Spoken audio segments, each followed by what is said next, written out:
चलो दोस्तों, आज का दिन का शुरुआत होता है लेट उठने से। तो होता कुछ ऐसा है कि आज है 14 जनवरी यानी कि मकर संक्रांति, तो थोड़ा देर तक सो जाते हैं। तो जैसे ही सोकर उठते हैं, ब्रश करते करते आ जाते हैं छत पे देखने की आसमान में पतंग उड़ रहा है या नहीं। तो आने के बाद पता चलता है कि एक भी पतंग नहीं उड़ रहा है। तो फिर नहा धोवा कर सीधे बैठ जाते हैं खाना खाने के लिए। फिर उसके बाद करने लगते हैं कुछ टाइम पास।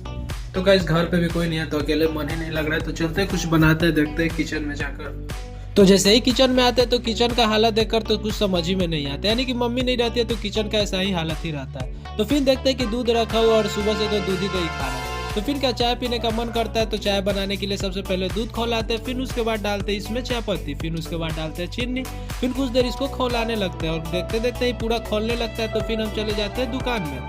तो बगल की दुकान से लेते हैं 2 ठो स्नेकर बिस्कुट, क्योंकि एक हम खाएंगे और एक हमारा दोस्त भी खाएगा, क्योंकि हम अकेले रूम पर नहीं है। तो फिर उसको लेकर फटाफट आ जाते हैं घर पे और फिर देखते हैं कि अभी भी चाय खोल ही रहा है। तो फिर उसको निकाल लेते हैं खाने के लिए। अब सीधे आपसे मिलते हैं कल।